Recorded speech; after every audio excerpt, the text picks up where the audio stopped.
وَأَتِمُّوا الْحَجَّ وَالْعُمْرَةَ لِلَّهِ إن الحمد لله نحمده ونستعينه ونستغفره ونعوذ بالله من شرور أنفسنا وسيئات أعمالنا من يهده الله فلا مضل له ومن يضلل فلا هادي له وأشهد أن لا إله إلا الله وحده لا شريك له وأشهد أن محمدا عبده ورسوله أما بعد فإن خير الحديث كتاب الله وخير الهدي هدي محمد صلى الله عليه وسلم وشر الأمور محدثاتها وكل محدثة بدعة وكل بدعة ضلالة وكل ضلالة في النار. أعوذ بالله من الشيطان الرجيم. الحج أشهر معلومات فمن فرض فيهن الحج فلا رفث ولا فسوق ولا جدال في الحج وما تفعلوا من خير يعلمه الله وتزودوا فإن خير الزاد التقوى واتقون يا أولي الألباب. وقال النبي صلی اللہ علیہ وسلم لتأخذوا عني مناسككم فإني لا أدري لعلي لا ألقاكم بعد عامي هذا أو كما قال صلی اللہ علیہ وسلم. وقال علیہ الصلاۃ والسلام صلوا كما رأيتموني أصلي. آج کے اس عظیم الشان حج تربیتی اجتماع کے صدر محترم صوبائی جمعیت اہل حدیث کے امیر محترم فضیلت الشیخ عبدالسلام صاحب سلفی حافظہ اللہ، تربیتی اجتماع کے معزز مکرم محاضرین، مربیان، علماء کرام، اس تربیتی اجتماع کے نظمائے کرام، اسی طرح سے اس مسجد کے قابل احترام ذمہ داران، منتظمین، آپ تمام عازمین حج، عازمات حج، دیگر تمام حاضرین،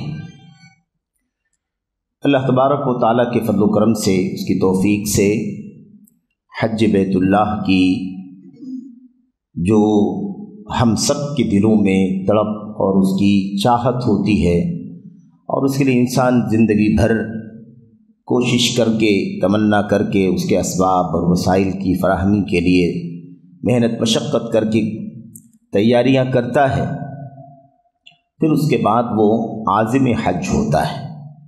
حج کرنے کے لیے وہ اس کی کارروائیاں مکمل کرتا ہے، فارم ہے، ٹکٹ ہے، پیسے کا انتظام ہے، اور دیگر جو بھی اس راستے کی کارروائیاں ہیں ان تمام چیزوں کو مکمل کرتا ہے.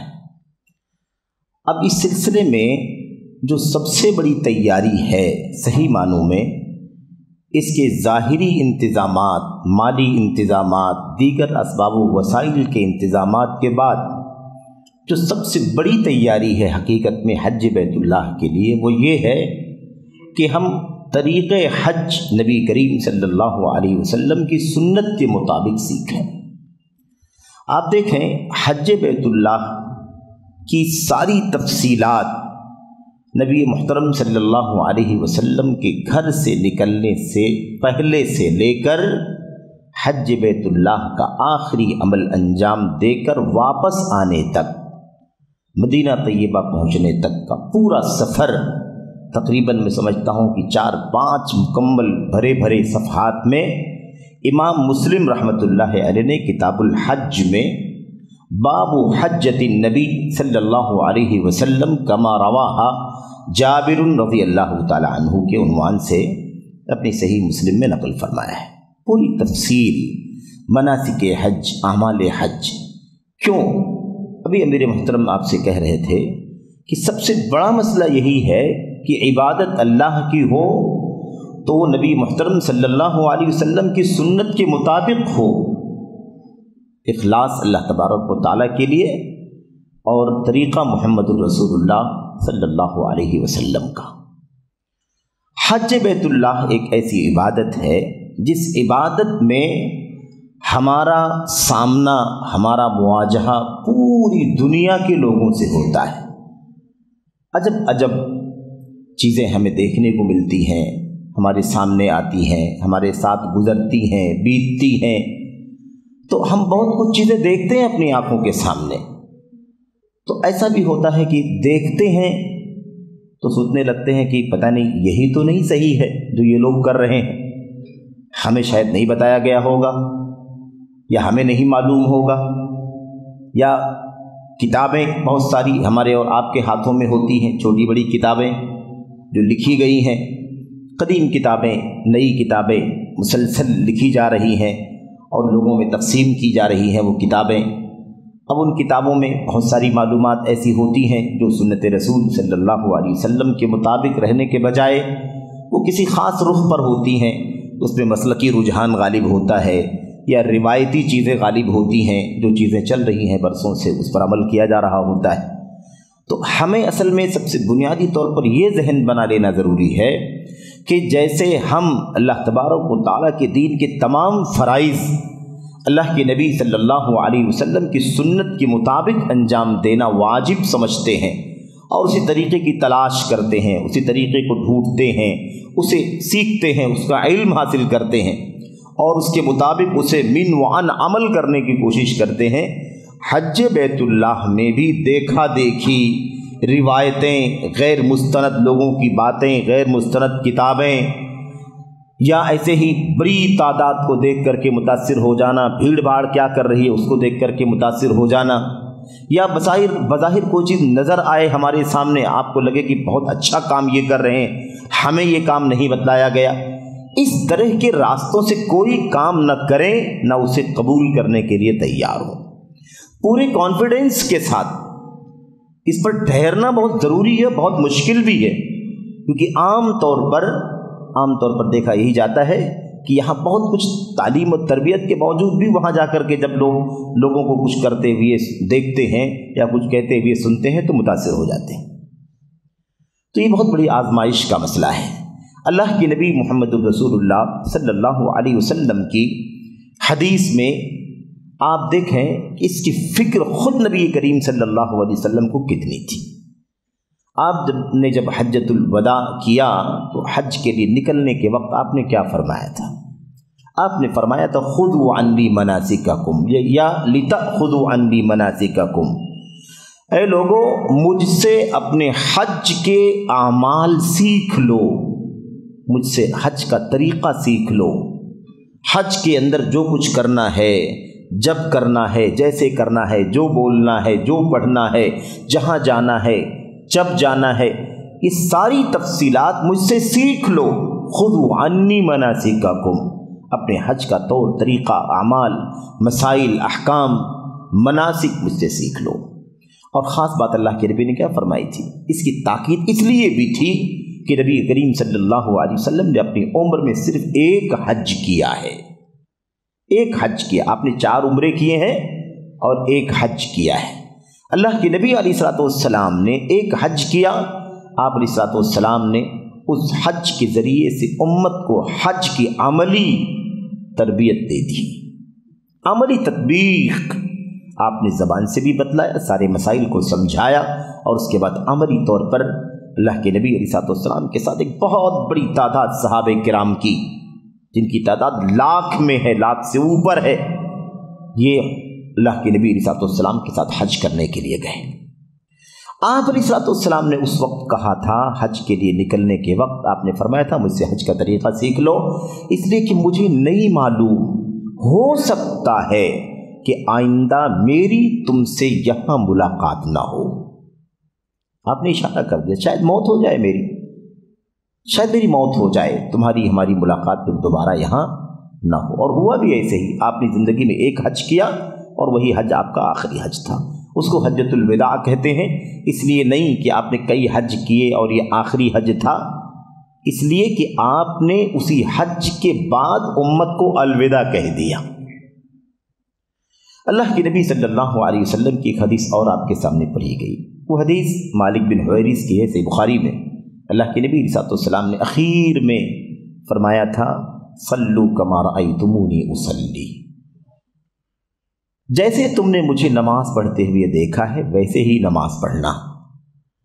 بات حج کی ہو رہی ہے، حج کے احکام مسائل ابھی انشاءاللہ ذکر کیے جائیں گے آپ کے سامنے، لیکن یہ حدیث پڑھنے کی وجہ یہ ہے کہ دیکھیں ارکان اسلام کل 5 ہیں، کلمہ توحید اور رسالت کی گواہی شہادت کے بعد پہلا رکن یعنی اس کے بعد یعنی گویا دوسرا رکن اقامت الصلاۃ، نماز قائم کرنا ہے۔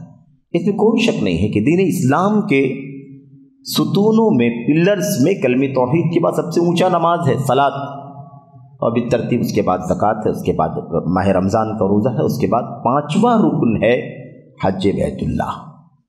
حج بیت اللہ میں بھی نماز کی پابندی تو کرنی ہی، نماز کی پابندی کرنی ہے، نماز کی ادائیگی کرنی ہے۔ نماز کے کچھ احکام و مسائل حج میں حج سے متعلق ہونے کی وجہ سے بدل جاتے ہیں، اور یہ ان مسائل میں سے ایک مسئلہ ہے جو حج میں کافی اختلاف کا موضوع بن جاتا ہے۔ آپ مینا میں ہیں، نماز کا طریقہ، آپ مینا میں ہیں، نماز کا طریقہ کیا ہوگا؟ آپ عرفہ میں ہیں، نماز کا طریقہ کیا ہوگا؟ آپ مزدلفہ میں نماز کا طریقہ کیا ہوگا؟ آپ مکہ میں نماز کا طریقہ کیا ہوگا؟ یہ خود اپنے آپ پہ ایک مسئلہ بن جاتا ہے۔ تو یاد رکھیں کہ نبی کریم صلی اللہ علیہ وسلم نے فرمایا کہ جیسے مجھے نماز پڑھتے ہوئے دیکھا ہے ویسے ہی نماز پڑھنا۔ اب آپ علیہ الصلوۃ والسلام کو ایام حج کے علاوہ جیسے نماز پڑھتے ہوئے دیکھا ہے، وہاں ویسے نماز پڑھیں گے جیسے نبی کریم صلی اللہ علیہ وسلم نے نماز پڑھی ہے اور ہم نے آپ کو پڑھتے ہوئے دیکھا ہے۔ اور ایام حج میں آپ کو جیسے نماز پڑھتے ہوئے دیکھا گیا ہے، ایام حج میں، سفر حج میں، دوران حج جیسے آپ کو نماز پڑھتے ہوئے صحابہ کرام نے دیکھا ہے اور نقل کیا ہے، ہم تک پہنچایا ہے، ہم ایام حج میں ویسے ہی نماز ادا کریں گے۔ بہت بنیادی مسئلہ ہے، یعنی سنت کی راہ دکھائی جا رہی، سنت کی تلاش، حج ہو سنت کی تلاش، عمرہ ہو سنت کی تلاش، نماز ہو سنت کی تلاش، زکوٰۃ ہو، ایسے ہی ماہ رمضان کا روزہ ہو، سارے مسائل اللہ تبارک و تعالیٰ کے دین کے اس میں بنیادی مسئلہ اللہ تبارک و تعالیٰ کے لیے اخلاص کے ساتھ اتباع سنت، نبی کریم صلی اللہ علیہ وسلم کی مطابقت اور پیروی، یہ بنیاد ہے، خلاصہ ہے دین اسلام کا۔ حج کے احکام و مسائل کی جہاں تک بات ہے تو حج کے احکام اور مسائل تفصیل طلب ہیں، اور انشاءاللہ تبارک و تعالیٰ حج کے احکام و مسائل آپ کے سامنے جو میں ذکر کرنے کی کوشش کروں گا وہ اس طرح سے کوشش کروں گا، اس اعتبار سے کوشش کروں گا کہ آپ کے سامنے وہ مسائل آئیں جن مسائل سے آپ کو گزرنا ہے۔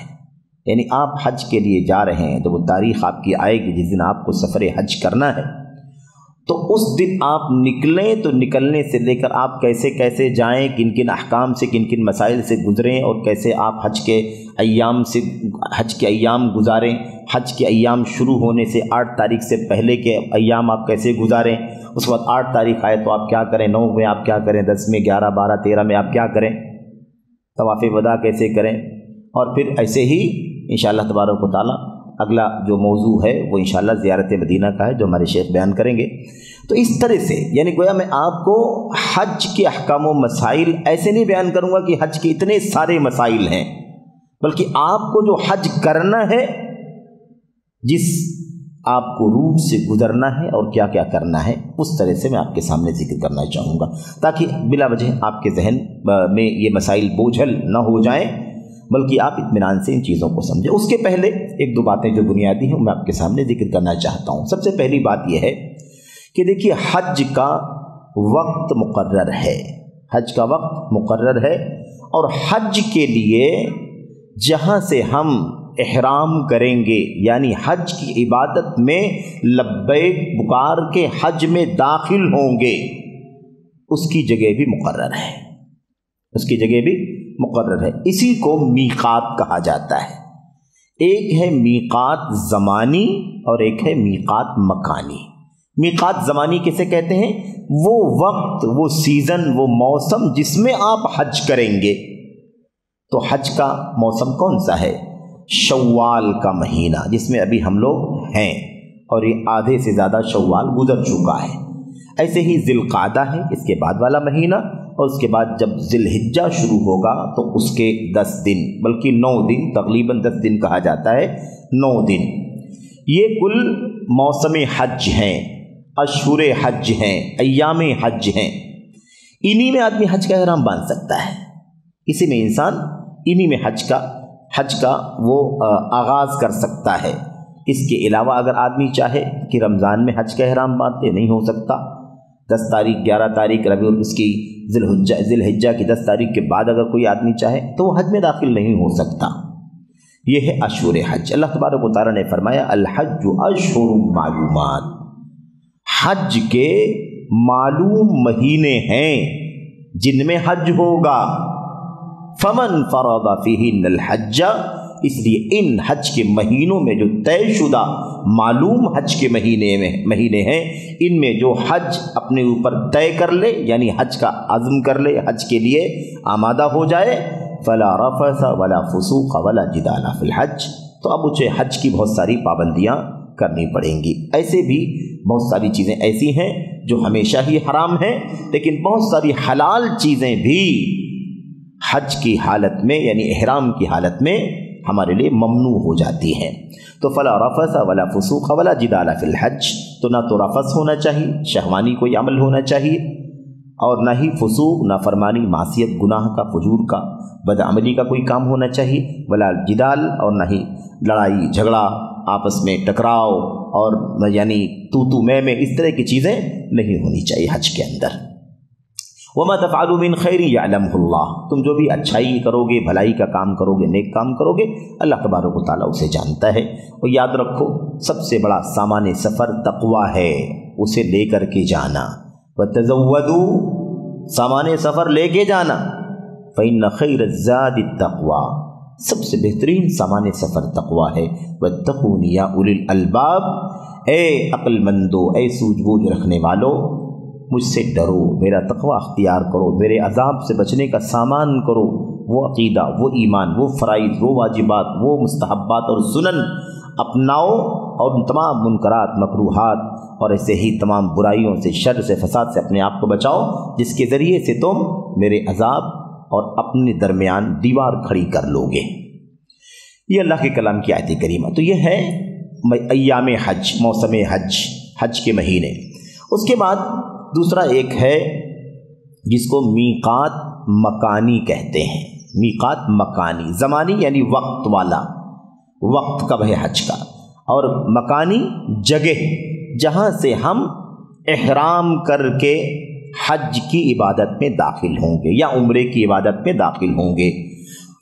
حج اور عمرے کے لیے احرام کرنے کے لیے جگہیں مقرر ہیں، ان جگہوں سے گزرنے سے پہلے یا ان جگہوں سے گزرنے سے پہلے ہی ہمیں حج کی عبادت میں یا عمرے کی عبادت میں لبیک پکار کر کے داخل ہو جانا ہے۔ یہ 5 ہیں۔ یہ کیا ہے؟ 5 ہیں۔ ان تفصیلات سے بھی ہم احتراز کرتے ہیں، تفصیلات میں ہمیں نہیں جانا ہے۔ ہم جب گزریں گے فلائٹ سے، ہم سفر کرتے ہیں حج کا، جب ہم فلائٹ سے سفر کریں گے، جائیں گے، تو ہمارا جو جہاز ہوگا وہ زمین میں اس کے مقابل سے آسمان سے گزرے گا، تو اس سے پہلے اعلان ہو جاتا ہے۔ یہ ذمہ داری ہوتی ہے فلائٹ کے عملے کی کہ وہ اعلان کرتے ہیں کہ آدھے گھنٹے کے بعد ہم میقات کے مقابل سے گزریں گے، یعنی میقات کی سیدھائی سے ہم گزرنے والے ہیں۔ تو وہاں آپ کو بہرحال لبیک پکار کر کے جو طریقہ ہے انشاءاللہ وہ آپ کے سامنے وضاحت آئے گی، وہ آپ کر کے پھر آگے چلے جائیں، اور اس کے بعد پھر آپ حج کی عبادت میں داخل ہو چکے ہیں، عمرے کی عبادت میں داخل ہو چکے ہیں۔ اب جو پابندیاں حالت احرام میں ایک عمرہ کرنے والے یا ایک حج کرنے والے کے لیے ضروری ہیں، وہ ساری پابندیاں ہمیں بھی کرنی ضروری ہو جائیں گی۔ اچھا، اب اس طرح سے دیکھیں کہ جب تاریخ آپ کی آ جائے اور آپ کو نکلنا ہو، اس سے پہلے ایک دو باتیں بہت بنیادی آپ کے سامنے میں چاہتا ہوں ذکر کروں کہ دیکھیں حج بیت اللہ ایک ایسی عبادت ہے جو جسمانی بھی عبادت ہے، مالی بھی عبادت ہے، جسمانی اور مالی عبادت ہے۔ تو اس کے اندر مال لگنے والا ہے، اسی کے لیے اللہ تبارک و تعالیٰ نے استطاعت کی شرط لگائی ہے، الزاد والراحلہ، یعنی سامان سفر، اخراجات ہے نا، جو بھی ایکسپنس جو بھی لگے گا ہمیں، اس کا انتظام جانے کے لیے، آنے کے لیے، کھانے پینے کے لیے، اور یہاں جن ماتحتوں کو ہم گھر کے بال بچوں کو چھوڑ کر کے جا رہے ہیں ان کے اخراجات، دوا، علاج وغیرہ اور دیگر ذمہ داریاں، ان تمام چیزوں کا انتظام رہنا چاہیے۔ اور اس کے بعد الراحلہ، سواری، تو آج کل تو سب ساری کارروائی پہلے ہی الحمدللہ ہو جاتی ہے۔ اس کے اندر حلال مال کا انتخاب بے انتہا ضروری ہے۔ اس کا مطلب یہ نہیں ہے کہ ہم حج کے سفر کے لیے، حج کے ٹکٹ کے لیے، حج کے خرچے کے لیے، حج کے فیئر کے لیے تو ہم حلال مال کا انتخاب کریں، بقیہ دوسرے کاموں میں حرام بھی چلا سکتے ہیں، ایسا نہیں ہے۔ یہ بات اس لیے ہم نے آپ کے سامنے عرض کر دی کہ بعض بھائیوں سے کبھی اتفاق سے ایسی گفتگو ہوئی پچھلے دنوں، تو انہوں نے کہا کہ بھائی ہمارا جو کاروبار ہے اس میں تو سب مشکوک مسئلہ ہے، لیکن حج کرنے کا پلان کیے ہیں تو اس کے لیے ایک دم جو اصلی انکم ہو رہی ہے اسے ہم جمع کر رہے ہیں۔ تو اس طرح کی سوچ نہیں ہونی چاہیے، یہ بہت ضروری ہے، بہت بنیادی مسئلہ ہے۔ ان اللہ طیب لا يقبل الا طیبا، اللہ پاک ہے اور پاک ہی قبول فرماتا ہے، پاک ہے اللہ تبارک و تعالیٰ، پاک ہی قبول فرماتا ہے۔ وَإِنَّ اللَّهَ أَمَرَ الْمُرْسَلِينَ بِمَا أَمَرَ بِهِ الْمُؤْمِنِينَ، اور جو حکم اللہ نے رسولوں کو دیا ہے وہی حکم اللہ تعالیٰ نے اپنے عام ایمان والے بندوں کو دیا ہے۔ بہت بنیادی مسئلہ ہے۔ خیر، تو یہ اس کا خیال ہونا ضروری ہے، اور ہمیشہ آدمی کو ایک ذرے حرام سے بچانا ضروری ہے۔